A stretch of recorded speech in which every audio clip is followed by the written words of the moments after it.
Assalamualaikum warahmatullahi wabarakatuh. Apa kabar sobat-sobat semuanya? Oke, mari kita lanjutkan ceritanya. Bab 106, Li Ruoxi sedang berjalan dalam tidur. Jin Minglu menggigil dan hampir menjatuhkan penanya. Melihat Ji Fei, apa maksudnya ini? Bukankah Anda membiarkan diri Anda mengukurnya?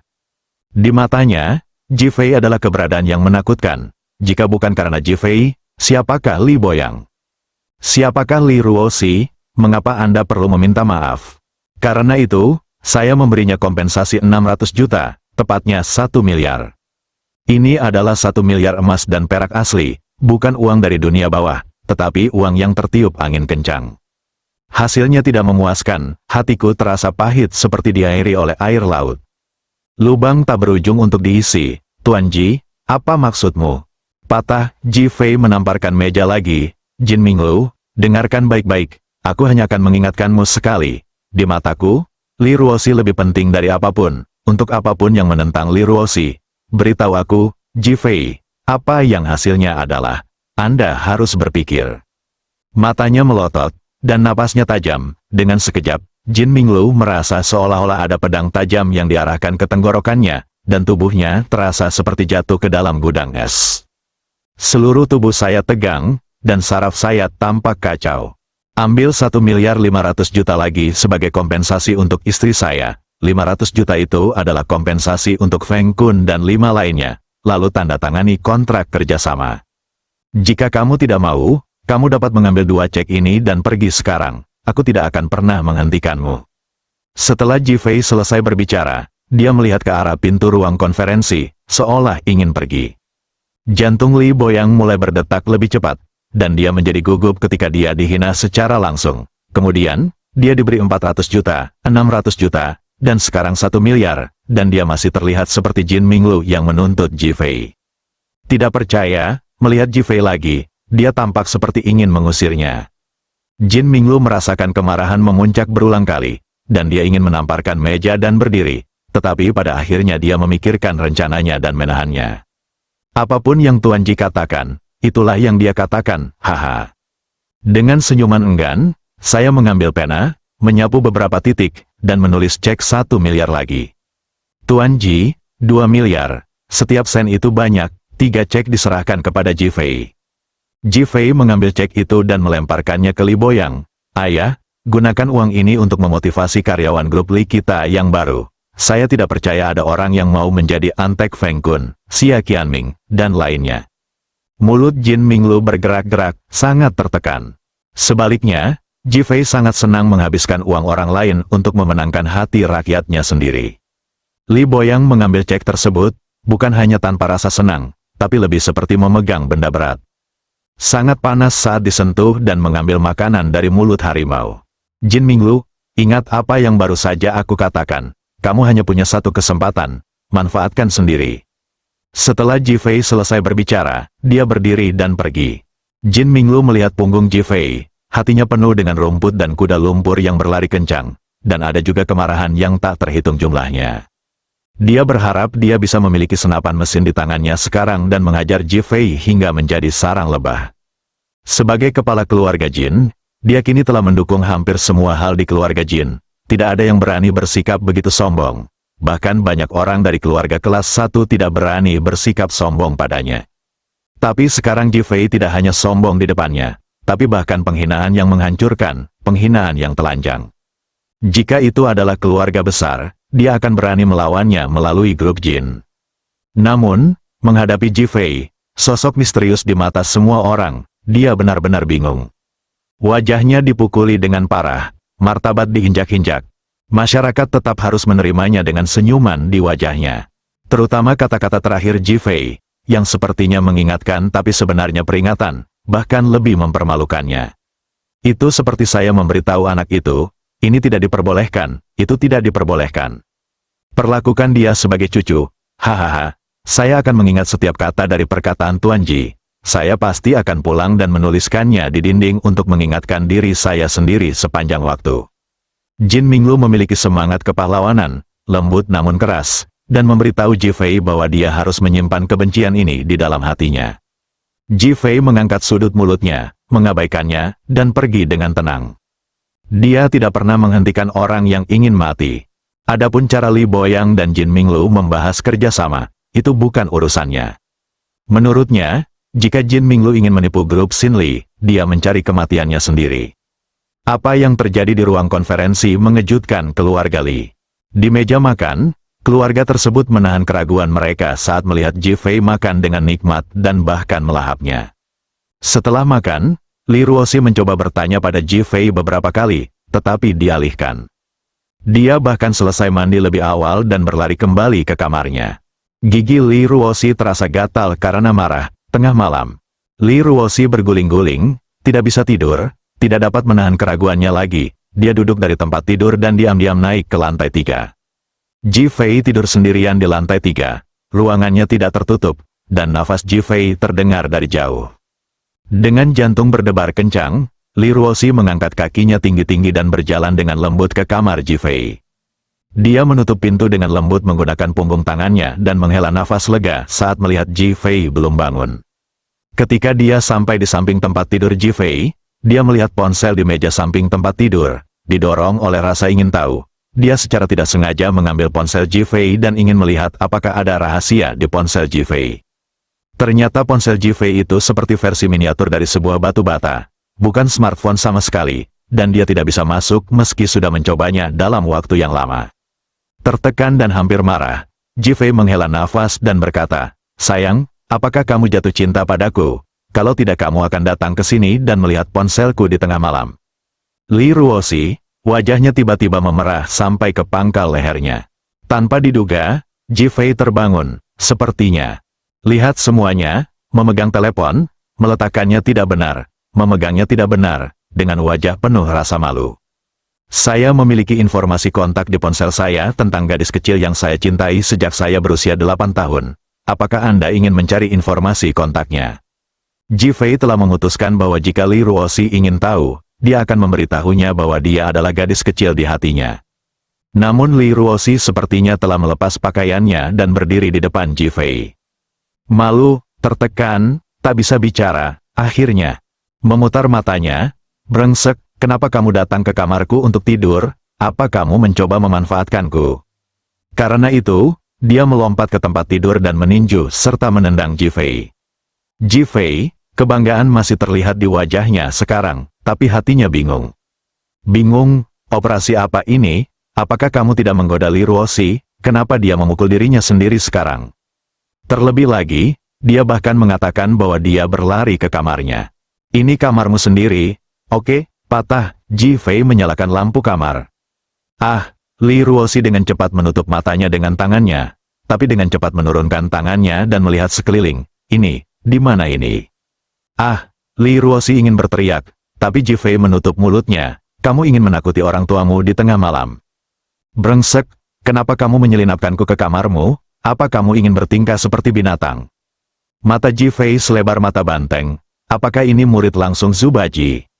Sungguh kemahiran dalam menyapu bersih. "Sayang, kamu berlari ke kamarku di tengah malam, menutup pintu, dan memeriksa ponselmu. Apa maksudmu?"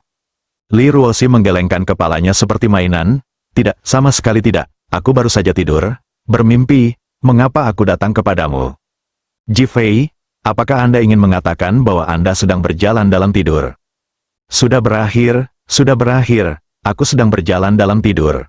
Li Ruoxi melompat ke tanah dan berlari keluar dengan cepat. Dia menarik napas dalam-dalam dan akhirnya menemukan alasan yang bagus. Ada senyuman di bibir Ji Fei. "Apakah istri saya berjalan dalam tidur?" "Beraninya kamu mengatakannya, beraninya kamu berpikir." Imut-imut sekali, bab 107 akhir Ji Fei akan datang. Rumah teh Taihe di kota Ninghai, Jin Minglu dan pria botak yang duduk di seberangnya terdiam. Pria botak itu adalah ayah Xia Qianming, Xia Yingji, wakil presiden Federasi Bahan Bangunan. Setelah kejadian Xia Qianming terjadi, dia segera berusaha mencari cara untuk mengeluarkan putrinya. Alhasil, saksi dan bukti pihak lain sudah lengkap, sehingga membuat pengacara yang dirasanya tidak berdaya. Merasa tertekan dan mudah tersinggung, saat dia sedang sibuk di rumah, Jin Minglu memintanya keluar untuk bertemu dan mendiskusikan hal-hal penting. Ia juga menaruh harapan pada keluarga Jin, karena dibandingkan dengan keluarga Jin, ia adalah seorang Nouvelle Riche dan tertinggal jauh. Jin Minglu mengisi ulang cangkir teh Xia Yingji. "Xia tua, saya juga bertanggung jawab atas masalah ini." Qianming ingin membalaskan dendam Lingbin, jadi dia berkomplot melawannya.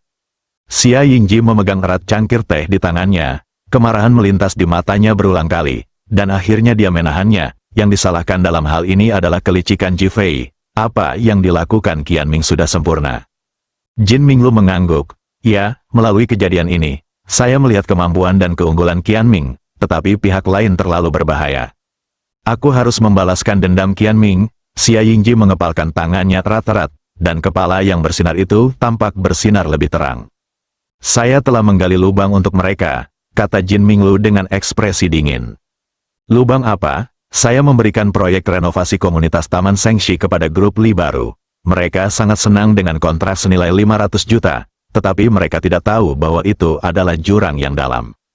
"Ceritakan lebih spesifik." Wajah Xia Yingji menunjukkan ketertarikan. "Saat ini, pasar bahan dekorasi penuh dengan baik dan buruk. Baik dan buruk, komunitas Taman Shengxi adalah komunitas kelas atas.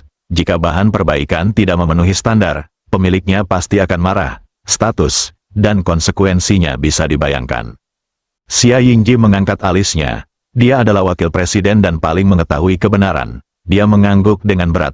"Kamu benar, mungkin berbahaya bagi kita untuk menghadapinya secara langsung. Tetapi jika kita memanfaatkan situasi ini, kita dapat membunuh orang dengan pisau pinjaman." "Ya, tapi masih ada satu pertunjukan lagi." "Pertunjukan apa?" "Lihat ini." Jin Minglu merendahkan suaranya untuk berdiskusi dengan Xia Yingji. Setelah sekian lama, kedua pria itu mengangkat kepala, dengan senyum cerah di wajah mereka. "Bagus, bagus sekali." Xia Yingji mengangkat tangannya dan menyentuh bagian atas kepalanya. "Ini adalah kontrak tentang pertunangan Jin Lingbin dan Xia Qianming. Tanda tangani saja jika tidak apa-apa." "Lingbin akan menikahi Qianming lagi?" Wajah Xia Yingji dipenuhi dengan keterkejutan dan keterkejutan. Jin Minglu tampak bertekad. "Mengapa tidak? Qianming adalah wanita yang luar biasa, dan saya optimis dia akan menjadi nyonya rumah yang luar biasa bagi keluarga Jin di masa depan." "Oke, jangan khawatir, Direktur Jin, mulai sekarang, kita adalah satu keluarga. Saya akan melaksanakan rencana ini besok dan saya pasti akan membuat grup Li yang baru bahagia. Haha. Aku menunggu kabar baikmu." Mata Jin Minglu penuh semangat. Mereka berdua memoles beberapa hal, menandatangani kontrak, dan kemudian pergi dengan gembira setelah menghilangkan kabut tadi. Xia Yingji mulai mencari seseorang untuk membuat pengaturan, dan Jin Minglu juga mulai memilih kandidat. Keesokan paginya, keluarga Ji Fei dan Li Ruoxi duduk bersama untuk makan. Li Ruoxi duduk di sebelah Ji Fei, memikirkan tentang apa yang terjadi tadi malam. Wajahnya dipenuhi rasa malu dan memerah, dan hatinya dipenuhi dengan alpaka yang tak terhitung jumlahnya. Bagaimana aku bisa melakukan kesalahan bodoh seperti itu? Bagaimana mungkin orang misterius seperti Ji Fei tidak memiliki kata sandi di ponselnya? Dia bahkan ingin menyebut dirinya idiot. Jiang Qing melihat Li Ruoxi duduk di sana tanpa makan. Wajahnya memerah dan putih, dan dia menunjukkan rasa ingin tahu. "Ruoxi, apakah kamu merasa tidak enak badan?" "Ah, tidak." Li Ruoxi tersipu sampai ke pangkal lehernya dan buru-buru menundukkan kepalanya untuk makan untuk menyembunyikan kegugupannya. Ji Fei mengetahuinya dengan sangat baik. Dia menggigit roti kukus dan memandang Jiang Qing. "Bu, apakah ada kunci di dapur kita?" Jiang Qing tercengang. "Mengapa ada kunci di dapur?" Li Boyang dan Li Ruoxi juga memandang Ji Fei pada saat bersamaan. Namun, Li Ruoxi langsung mengerti. "Ji Fei, aku tidak bisa menghentikanmu makan. Saya akan melihat ke belakang dan memasangnya." Merayu, Li Ruoxi menggigit roti kukus itu dan memasukkannya langsung ke mulut Ji Fei. Ji Fei sengaja membuat ekspresi berlebihan, tapi tetap memakan roti kukusnya. Li Ruoxi menginjakkan kakinya di punggung kaki Ji Fei. Meskipun dia tidak menggunakan kekuatan apapun, itu penuh peringatan. Ji Fei diam-diam senang, dan Li Ruoxi menjadi gugup. Tidak melanjutkan. Baru setelah Ji Fei selesai makan dan pergi, Li Ruoxi menghela nafas lega. Dia tiba-tiba menyadari bahwa dia belum makan sedikit pun dan sedang melihat Ji Fei makan. Ini seperti menantu perempuan yang peduli pada suaminya. Wajahnya malu seperti apel merah yang matang. Li Boyang dan Jiang Qing memandang Li Ruoxi yang linglung, dan hati mereka bingung. Mungkinkah mereka jatuh cinta pada Ji Fei? Memikirkan keunggulan Ji Fei, mereka berdua bingung. Li Ruoxi cemas, tapi tidak bisa menjelaskan. Ji Fei mengemudi dan bergegas ke grup Li baru. Saat dia memarkir mobilnya di perusahaan, Wang Dong berlari dengan cemas. "Halo, Direktur Li." Tuan Li melihat Ji Fei, senyum masam muncul di wajahnya. "Saudara Ji, ada yang tidak beres." Dia sekarang menjadi manajer dekorasi grup Li yang baru. Xia Qianming ditangkap dan Chen Ziji dipecat. Dia diperintahkan melakukannya dalam bahaya. Ji Fei tersenyum pada Wang Dong. "Kamu tidak akan membuatku diare pada hari pertamamu sebagai manajer, kan?" Wang Dong tersenyum pahit. "Saya tidak tahu kenapa, tapi semua perusahaan yang menyediakan bahan dekorasi tiba-tiba berhenti memasok." Oh, mata Ji Fei berkilat tajam. Kemarin Jin Minglu datang ke perusahaan untuk menandatangani kontrak renovasi, dan masalah ini terjadi hari ini. Menarik, sepertinya pengingat saya tidak ada gunanya. Apa alasan spesifiknya? Li Ruoxi bertanya. Pasar bahan bangunan kota Ninghai dibagi menjadi kota timur dan barat. Kami menggunakan bahan bangunan dari pasar bahan bangunan Dongxi. Saat ini, semua pelanggan asli di kota Dongxi telah menangguhkan kontrak mereka. Ketika pelanggan lain mendengar bahwa mereka memasok barang ke kota grup Li baru, mereka juga semua pasokan dihentikan. Wang Dong menjawab pertanyaan Li Ruoxi, tapi dia malah menatap Ji Fei. Li Ruoxi mengerutkan kening dan tetap diam. Li Boyang memandang Ji Fei, menunggu keputusan.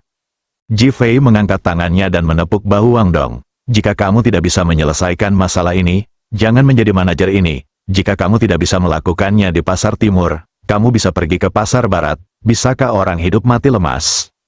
Grup Li yang baru memiliki permintaan bahan bangunan yang begitu besar. Saya bertanya-tanya berapa banyak perusahaan yang bergegas untuk bekerja sama. Apakah Anda takut dengan beberapa badut? Selesaikan ini dalam waktu 2 jam, atau keluar dari sini. Setelah mengatakan itu, dia berbalik dan naik ke atas.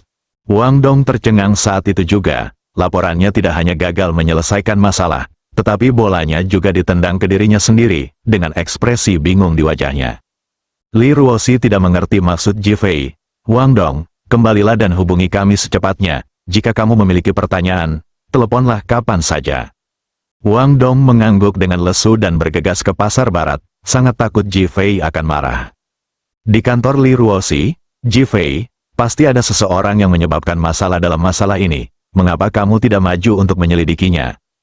Saya harus melakukan semuanya secara pribadi. Apakah itu melelahkan saya sampai mati?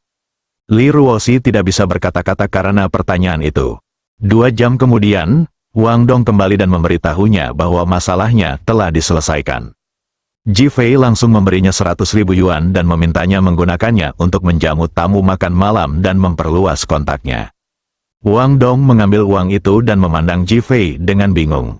Tidak bisa membaca. Saat ini, Ji Fei menerima pesan teks dari Chen Ziji, dan senyumannya menjadi semakin kuat.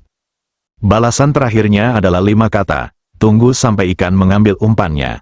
Jin Minglu sangat gembira saat menerima telepon Xia Yingji. Segera, berita datang dari kota barat bahwa grup Li baru datang untuk bekerja sama dan telah menandatangani kontrak. Jin Minglu menyeringai, "Ji Fei, tunggu saja, kamu harus mengisi lubang ini." Tiba-tiba, ponselnya berdering. Tuan Meng menelepon, dan terdengar tawa hangat dari jawabannya, "Kami akan mengadakan kompetisi. Akhir dari Ji Fei akan datang." Bab 108 Penilaian ulang tempat latihan. Mata semua orang penuh dengan keseriusan. Hari ini adalah hari penilaian kedua. Kinerja penilaian ini akan secara langsung menentukan apakah akan bertahan atau keluar. Dalam penilaian terakhir, karena Zhang San sendirian mengalahkan 3 pengawal Yao Guangbiao, dia memiliki kesempatan untuk melanjutkan pelatihan lagi. Tapi kali ini, mungkin tidak ada hal yang bagus, jadi semua orang terlihat serius dan menunjukkan kegugupan. Bahkan Tai Xiong dan Tai Han sama sekali tidak santai. Ji Fei berdiri di samping lokasi penilaian dengan ekspresi santai di wajahnya. Tampaknya di matanya, orang-orang ini hanyalah pemula. Adapun apa yang Meng Ye diskusikan dengan Jin Minglu dan yang lainnya, dia bahkan tidak mengetahuinya. Tentu saja, saya tidak peduli, berita apa yang bisa dihasilkan oleh ikan atau udang kecil. Dia menghabiskan lebih banyak waktu untuk melatih istrinya. Jika dia ingin menjadi wanita terbaik di dunia, dia sendiri harus kuat. Jin Minglu dan keluarga Li hanyalah batu ujian. Semua orang tidak yakin saat melihat ekspresi santai Ji Fei dan bahkan meremehkan apa yang baru saja mereka latih. Tapi tidak ada yang berani berbicara. Bagaimanapun, 10 dari mereka tidak bisa mengalahkan salah satu tangan Ji Fei. Adegan itu sangat merangsang mereka semua. Apakah kalian semua siap? Tidak ada kesempatan bagi Zhang San kali ini. Nada bicara Ji Fei yang menggoda langsung membuat suasana di tempat kejadian semakin mencekam. Tenang, panggilan, semua orang menghela nafas lega. Tetapi bang, pistol pembuka tiba-tiba berbunyi. Banyak orang yang sedang bersantai belum bereaksi. Tiehan dan Tie Xiong berteriak, lari, baru kemudian semua orang bereaksi, dan ada ledakan kutukan di hati mereka. Ini adalah tipuan bagi mereka. Ji Fei melihat ke arah pistol yang masih berasap dan mencibir. Saat kamu benar-benar menghadapi musuh, akankah musuh memberimu waktu untuk bereaksi? Anda tidak dapat mempraktikkan ini di saat-saat biasa. Pada saat kritis, Anda harus mengorbankan hidup Anda. Dia baru saja membunyikan alarm, berkendara ke garis finish. Di jalan, saya cukup puas melihat orang-orang ini bangkit setelah terjatuh dan berlari sekuat tenaga.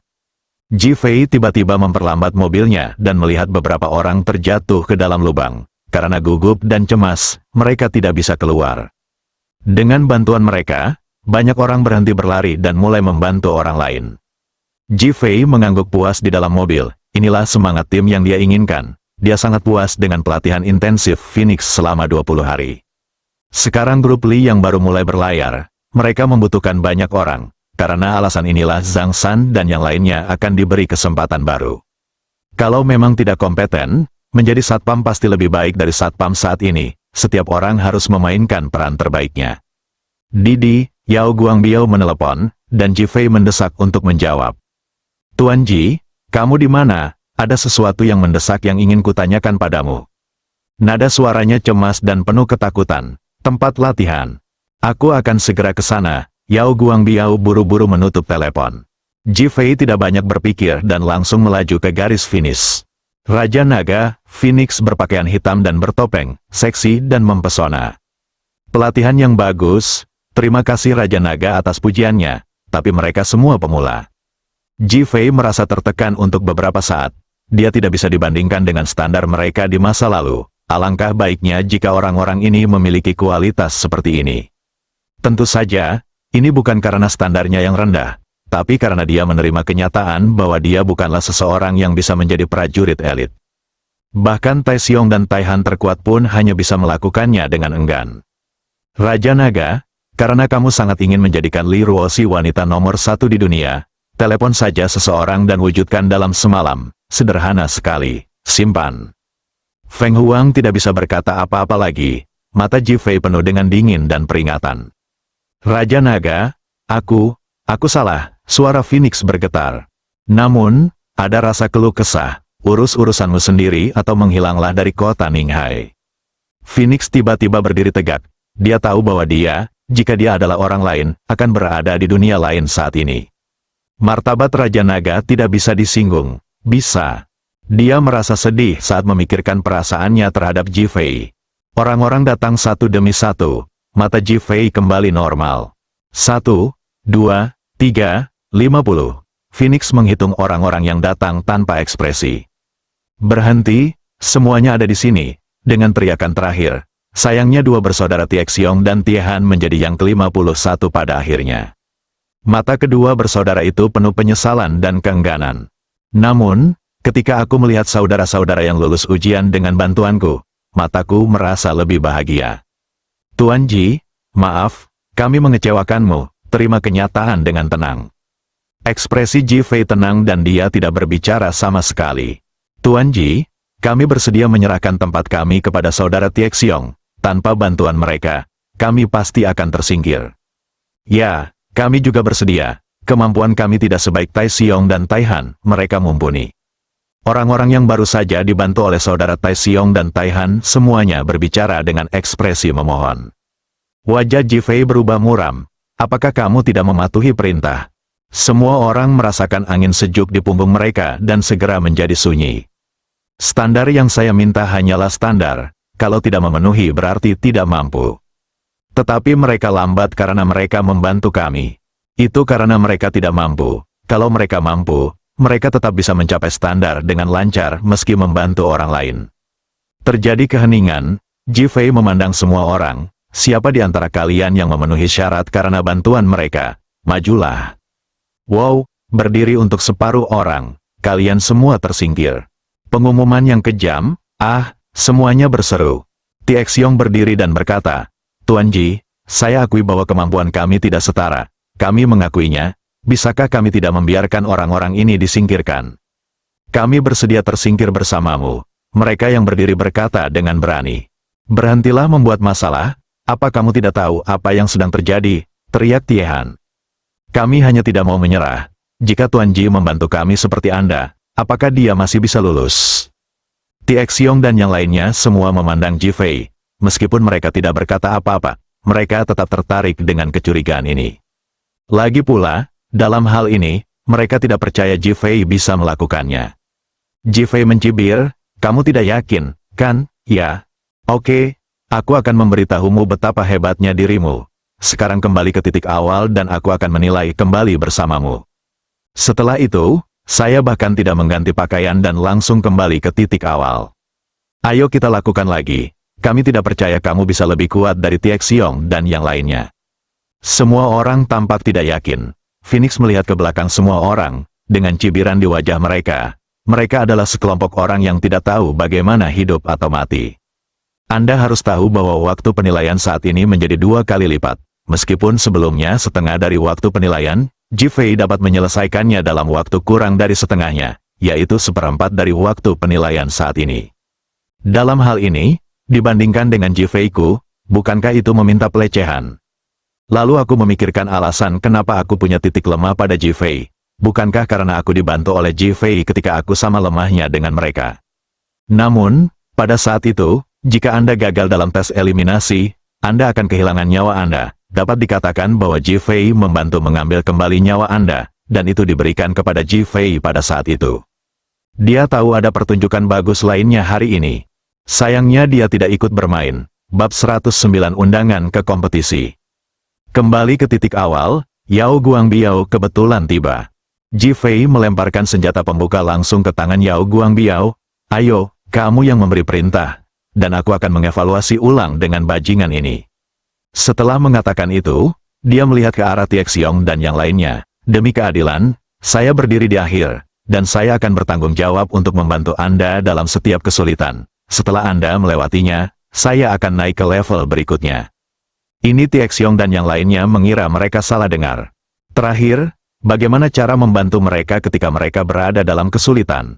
Mereka semua tidak mempercayainya. Beberapa orang tidak yakin dan berkata, Tuan Ji, jika Anda kalah, bagaimana kalau Anda membiarkan kami semua lewat? Ji Fei mencibir, oke, bagaimana jika kamu kalah? Jika kita kalah, hidup ini akan menjadi milik Tuan Ji mulai sekarang.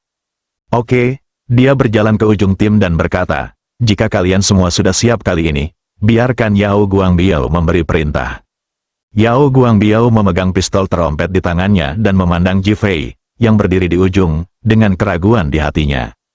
Dia mengetahui semua fasilitas ini, yang terakhir harus berlari untuk membantu semua orang yang berada dalam kesulitan, dan kemudian naik ke level berikutnya. Mustahil, tidak hanya Yao Guangbiao, tetapi juga orang-orang di pelatihan gelombang kedua seperti He Xiong dan Zhang San tidak mempercayainya. Mereka berhenti satu demi satu dan datang untuk melihat penilaian Ji Fei. Tie Xiong memandang ke 80 orang yang tersisa dan berkata, keluarkan semua energi pemberian susu. Siapapun yang menderita diare adalah sia-sia. Semua orang menahan napas. Kita harus mengalahkan Tuan Ji. Teriakan itu datang satu demi satu dalam sekejap, dan penuh momentum.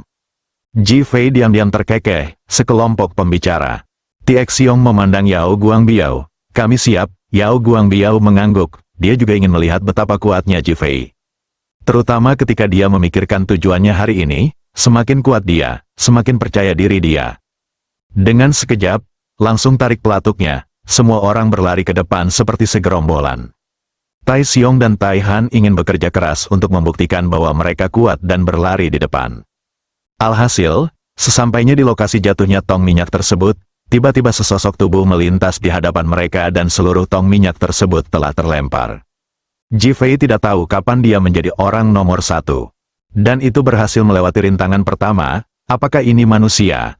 Semua orang terkejut. Apa yang kamu lakukan sambil berdiri diam? Lari cepat. Ji Fei memarahi, membangunkan semua orang dan berlari cepat. Yao Guangbiao dan yang lainnya berlari di jalur sebelah mereka. Tidak ada rintangan di jalan datar. Dia terengah-engah karena kelelahan dan kehabisan napas. Memikirkan Ji Fei berjalan di tanah, aku sangat kagum. Berhasil melewati level pertama, di tingkat kedua, Ji Fei sudah menunggu di titik balik di mana semua orang dapat dengan mudah jatuh ke dalamnya. Sekali lagi, yang terakhir memulai dan yang pertama tiba. Meski orang-orang yang berlari kaget, mereka tetap berlari lebih cepat dan tidak mau mengaku kalah. Namun karena berbagai alasan, seseorang selalu terjatuh. Ji Fei melompat-lompat di antara papan flip, berkali-kali lebih gesit daripada monyet yang paling lincah. Setiap orang yang terjatuh segera ditarik keluar. Setelah semua orang melewati level kedua, Ji Fei mulai mempercepat dan mengejar di belakang mereka. Tai Xiong dan Tai Han bersumpah untuk mencapai level ketiga sebelum Ji Fei kali ini. Tetapi sebelum mereka tiba, Ji Fei tiba lebih dulu lagi. Langkah terakhir adalah yang pertama. Kedua bersaudara itu merasa harga diri mereka terus-menerus dihina oleh Ji Fei. Ji Fei juga membuat mereka merasa misterius lagi dan lagi. Hal ini pun menggugah gairah kedua bersaudara tersebut, dan mereka bergerak lebih cepat.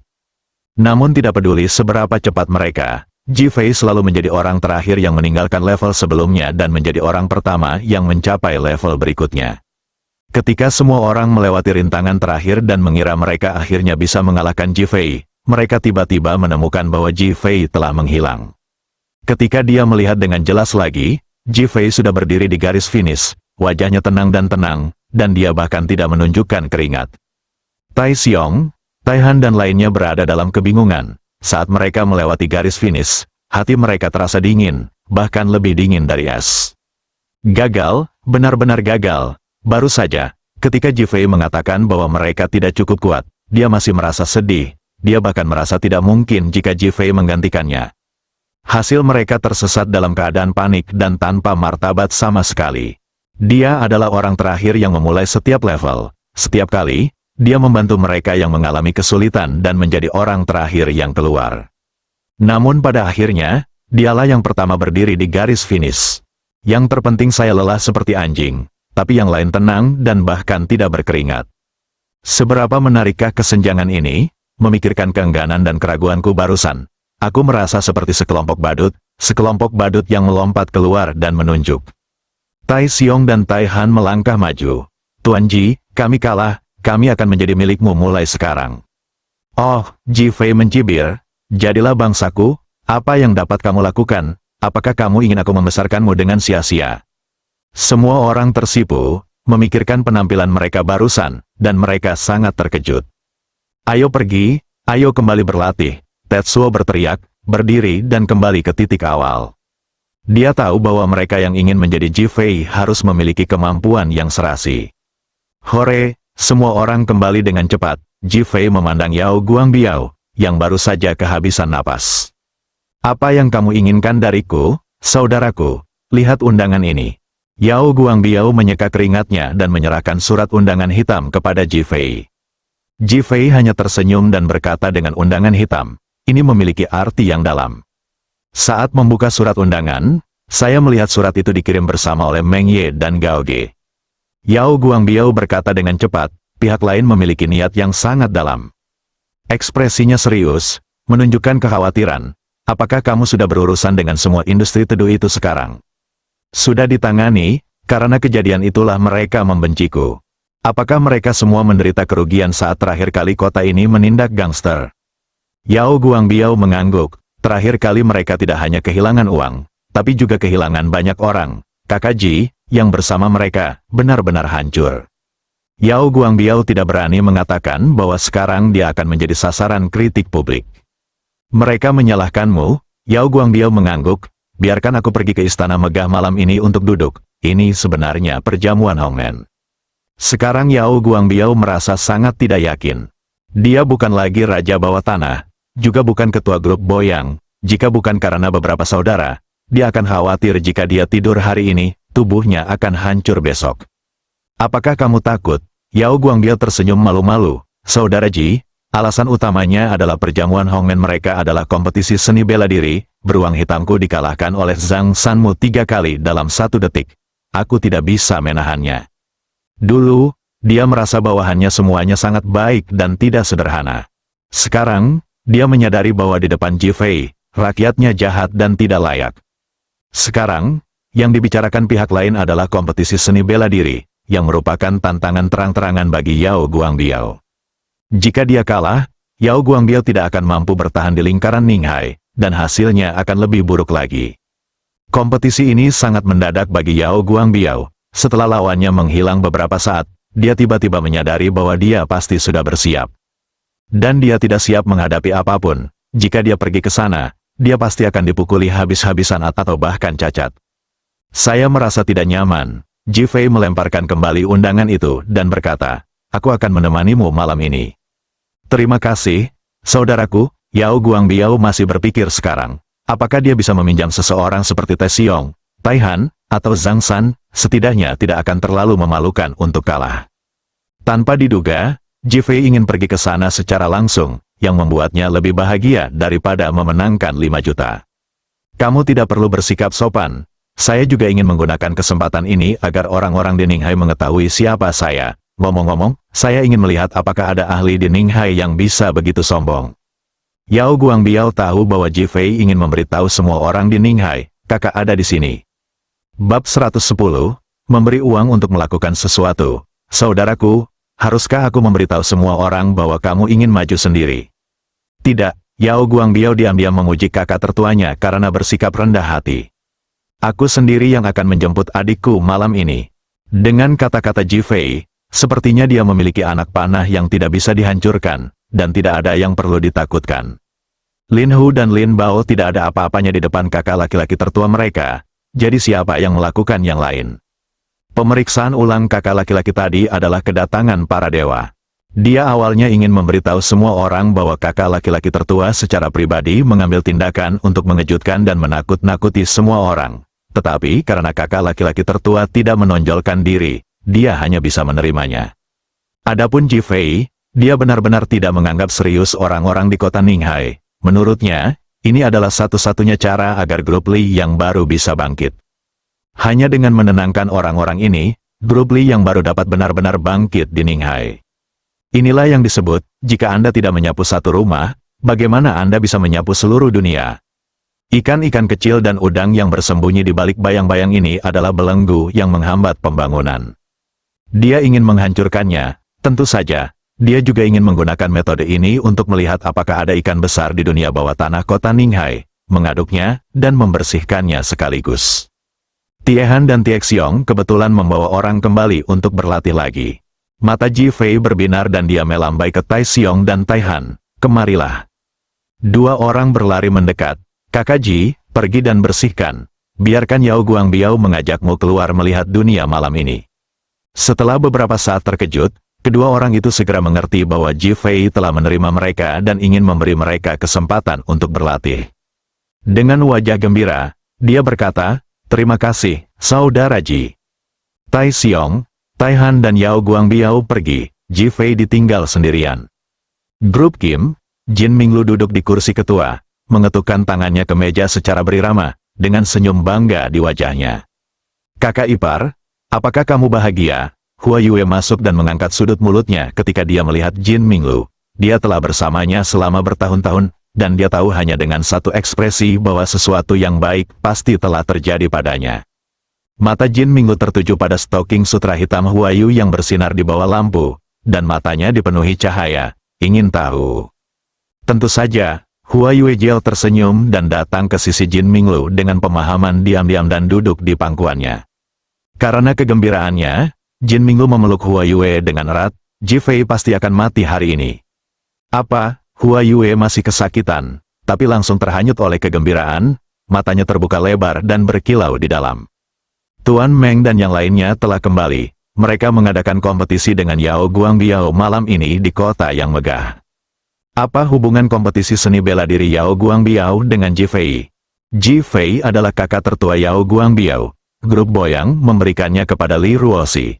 Akar dari semua ini adalah Yao Guangbiao, si Antek. selama Yao Guangbiao, si Antek, disingkirkan, bagaimana menurutmu Ji Fei dan para orang lain akan melakukannya? Wajah menawan Hua Yue langsung bersemi karena kegembiraan. Ini sudah berakhir. Pada saat itu, dengan keserakahan Tuan Meng dan yang lainnya, akan aneh jika mereka tidak mencaplok grup Li baru sekaligus. Ji Fei dan Li Ruoxi pasti akan mati. Hua Yue menunjukkan kekhawatirannya. Bukankah sudah kubilang Ji Fei pandai bertarung, Lin Bao dan Lin Hu sama-sama mudah dikalahkan olehnya. Kali ini mereka mengundang Master Super Sabuk Hitam Taekwondo, serta Master Tinju Hitam asing dengan tingkat kemenangan lebih dari 100 pertandingan. Dengan dua orang yang bertanggung jawab ini, belum lagi Ji Fei kecil, di sana hanya sedikit, kurasa mereka semua sudah mati. Memikirkan penghinaan Ji Fei padanya di grup Li baru, mata Jin Minglu penuh amarah, dan dia ingin memotong Ji Fei menjadi beberapa bagian dan memberikannya kepada anjing. Kehormatan keluarga Jin tidak bisa dihina, wajah Jin Minglu tidak boleh hilang. Tapi Ji Fei baru saja menyentuhnya, yang membuatnya kehilangan muka. Oleh karena itu, balas dendam sangat diperlukan. Pada saat ini, dia diam-diam menguji keahliannya dan bahkan bangga atas tindakannya menyelamatkan Guru Meng dan yang lainnya ketika mereka berada dalam kesulitan. Hua Yue menjerit manis, "Kakak ipar, aku sangat mencintaimu, aku ingin menghadiahimu dengan baik." Berpikir bahwa penghinaan yang diberikan kepada Ji Fei akan terbayar, seluruh tubuhnya menjadi lemah karena kegembiraan. Itulah yang aku butuhkan. Jin Minglu bekerja tangan dan kaki, dan kantor mulai dipenuhi bau hormon. Pada saat ini, keduanya memiliki gambaran di benak mereka tentang Ji Fei yang cacat dan diledakkan, grup Li yang baru dianeksasi, dan bahkan Li Ruoxi menjadi janda jorok. Kegembiraan dan kegembiraan membuat kedua orang itu melupakan segalanya dan jatuh ke dalam kegilaan yang luar biasa. Agung, kota Ninghai adalah kota hiburan yang terkenal. Selama Anda ingin menjadi gila, Anda pasti akan menemukannya di sini dan Anda akan menikmatinya. Saat ini, panggung di tengah, tempat para wanita menampilkan penampilan seksi dan menggoda setiap malam, masih kosong, namun ada beberapa pasang mata yang tertuju padanya. Disitulah tujuan tinju malam ini. Tuan Meng dan Saudara Gao duduk di satu sisi, memandang dua orang di seberangnya, dengan senyuman sopan di wajah mereka. Ada dua orang, yang satu botak, tinggi dan tinggi, dengan mulut kodok yang seolah-olah bisa menelan telur angsa secara langsung. Namanya Ding Qiang. Petinju hitam bawah tanah asing telah memenangkan ratusan pertandingan berturut-turut, membunuh puluhan lawan dengan satu gerakan. Dikenal sebagai pembunuh orang kuat, yang lainnya berkulit putih, santun, mengenakan jas dan sepatu kulit. Ia terlihat lembut dan anggun, dan sama sekali tidak terlihat seperti pria kuat. Duduk di sebelah Ding Qiang, dia justru sebaliknya. Namanya Kuan Zicheng, dan dia adalah anak didik Li Xixian, pemain taekwondo nomor 1 di negeri Bangxi di masa depan. Sebagai seorang pemimpin di bidang taekwondo di negeri Bangxi, ia meremehkan hal semacam ini, hanya karena syarat yang ditawarkan lawan kali ini sangat murah hati, dengan biaya penampilan puluhan juta, dan setelah memenangkan pertarungan, ia bisa pilih kecantikan apapun. Itu sebabnya dia setuju untuk tampil. Guru Meng tersenyum dan berkata, "Setelah malam ini, akan ada pertunjukan kecantikan yang indah di sini. Anda dapat memilih keduanya, selama dapat menarik perhatian Anda. Kuantitas tidak menjadi masalah, waktu tidak menjadi masalah, dan mereka bahkan bisa menjadi haram dua orang di masa depan." Haha, sudut mulut Saudara Gao bergetar dua kali. "Permintaan saya sangat sederhana. Saya ingin menghancurkan Yao Guangbiao. Yang kalah, jika Ji Fei bisa datang, Anda dapat menghancurkannya bersama-sama. Tapi jangan khawatir, tidak ada yang mau tinju dan tendangan di atas panggung. Jika terjadi kecelakaan atau seseorang dipukuli sampai mati, kalian berdua tidak perlu memikul tanggung jawab apapun. Dan jika kamu bisa membunuh Ji Fei, bonusku akan berlipat ganda." Langsung, telanjang, tujuannya jelas. Ding Qiang menyeringai, "Itulah yang aku suka, aku bisa membuat kekacauan sebanyak yang aku mau." Kemudian dia menyentuh kepalanya yang botak dan berkata, "Jika waktunya tiba, siapkan 6 wanita untukku, aku ingin kamu melihat seperti apa pria sejati itu." Tuan Meng dan Saudara Gao mengangkat alis mereka karena terkejut. Tapi itu lebih merupakan pemujaan, inilah Tuan sejati, manusia sejati. "Oke, jika kamu tertarik, aku akan menggunakan meja ini sebagai tempat tidurmu dan biarkan kami melihat gaya jantanmu." Meng Ye merasa bahwa dia memiliki martabat untuk orang yang dia pekerjakan dan langsung menyetujuinya. "Tidak masalah, Haha, Ding Qiang tertawa liar. Dibandingkan dengan publisitas Ding Qiang, Guan Zicheng jauh lebih pendiam, bahkan dengan mata sedikit tertutup, seperti seorang master, merasakan tatapan mata guru Meng dan yang lainnya. Dia mengucapkan kalimat sederhana, 10 juta. Ambil, ayo kita kerja, bersambung.